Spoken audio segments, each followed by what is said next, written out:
Hello guys, आज हम letters या लेटर्स ग्रुप का क्लासिफिकेशन के बारे में पढ़ेंगे। यानी letters and letters group of letters classification, यानी अक्षरों और अक्षरों के समूह का वर्गीकरण कैसे करते हैं, इसके बारे में पढ़ेंगे। चलो, आज जो मेरा पहला सवाल है, पहला सवाल में ऑप्शन में ए दे रखा है ACEG, कुछ शब्द दे रखे हैं। देखो ACE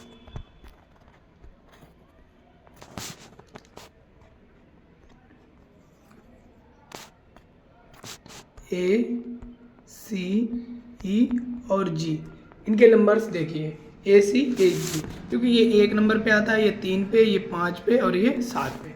ठीक है, दूसरा देखो BDFG, ये देखो 2 4 6 7। देखो यहाँ पे ये लगातार 2 का अल्टरनेट ग्रुप चल रहा था, यहाँ पे नहीं चल रहा है। अब देखो अगला ऑप्शन है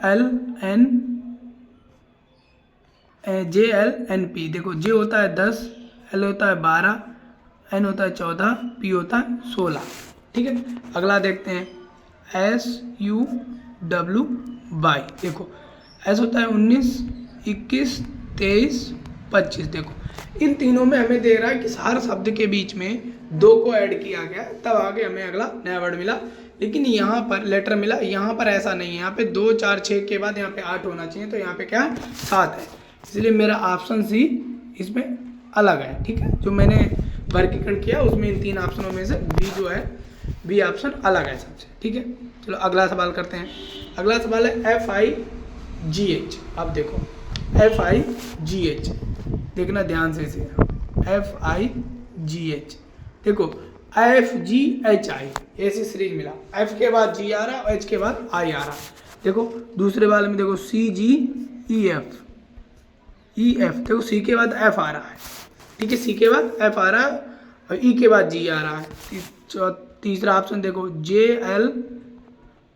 JMLN के, ठीक, JKLM, ये भी मिल रहा है। BYXW, देखो VWXY। ठीक है, तो इस हिसाब से मेरा ऑप्शन बी अलग है। इन सभी ऑप्शनों में मेरा बी जो है वो सबसे अलग ऑप्शन है। चलो अगला प्रश्न देखते हैं, तीसरा। देखो तीसरा प्रश्न है MIGE। क्या है MIGE? अब देखना यहाँ पे थोड़ा,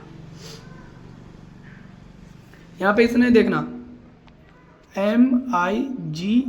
देखो E आता है 5 पे, G 7 पे, 9 पे और ये 13 पे। देखो 5 7 9 13, यहाँ पे 4 का डिफरेंस हो गया।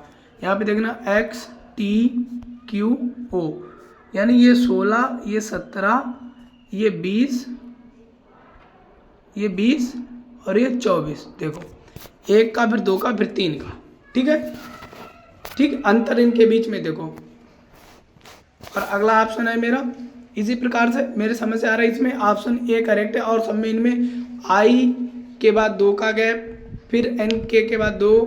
ठीक है, ये मेरा अल्टरनेटिव चल रहा है। यहाँ पे सॉरी 2 का था, 15 है यहाँ पे। ठीक है, OPQRST 2 का है। ठीक है,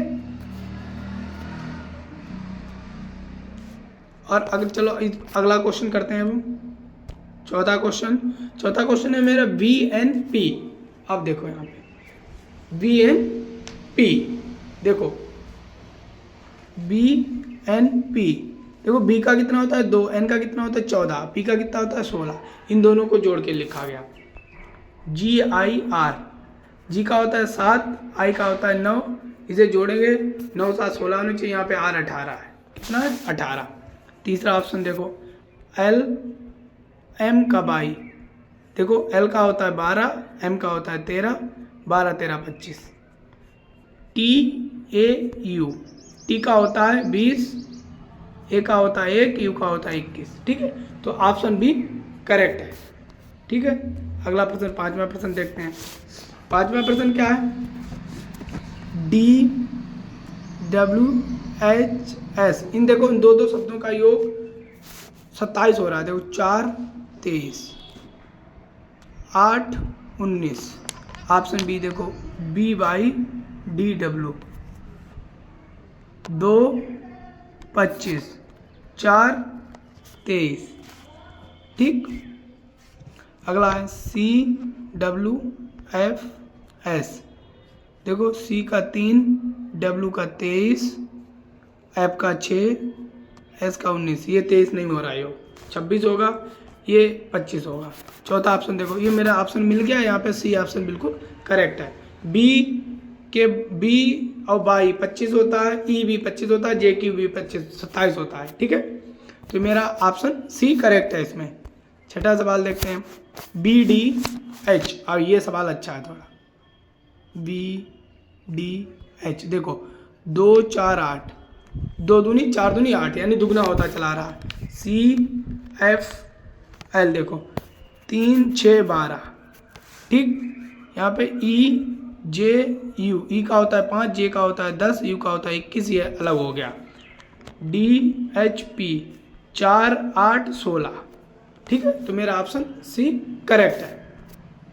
सातवां सवाल देखते हैं। सातवां सवाल में दूर से दिख रहा है, इसमें इन सभी में 5 5 अक्षर है, इसमें सिर्फ कितने हैं? 4 है, ठीक। ये बहुत ईजी था।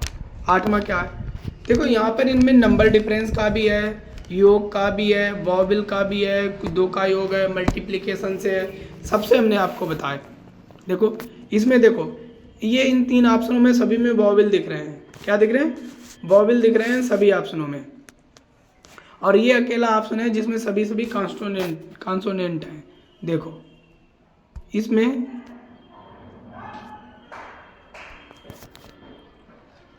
इन सभी में कॉन्सोनेंट है, ठीक है। तो ये मेरा बी ऑप्शन सही है। ये इजी 2 सवाल थे। अगला सवाल है, ये देखो X/H/D, देखो X है, ये भी डंडियों से बना है, बाई 2 भी से, H 3 डंडियों से बना है, लेकिन D है ये गुलाई से बना हुआ है, ठीक है। इसमें ये अंतर है, X/H डंडियों से बने और D गुलाई से बना है, तो D ऑप्शन करेक्ट है। प्रश्न नंबर 10 आज का देखो, इसमें क्या देखो N बनाने के लिए कितनी डंडियां हुई? 3 यूज। Z के लिए भी कितनी हुई? 3। H बनाने के लिए भी कितनी लाइनें? 3। लेकिन T बनाने के लिए हमें कितनी लाइनों की आवश्यकता थी? 2 लाइनों की मात्र आवश्यकता थी, ठीक है। तो ऑप्शन D सही है। आज का लास्ट प्रश्न है मेरा DEFG। ये बहुत ही सरल क्वेश्चन है, इजी पिकिंग। ये वॉवेल और कॉन्सोनेंट से है। देखो यहाँ पे ये 3 DFG कॉन्सोनेंट है और अकेला बचा हुआ BE मेरा क्या है? वॉवेल है, ठीक है, स्वर है मेरा। ये मेरे आज के सारे प्रश्न थे जो बहुत आसान तरीके से मैंने आपको बताया। ऐसे कल और क्वेश्चन लेके आएंगे आपके सामने।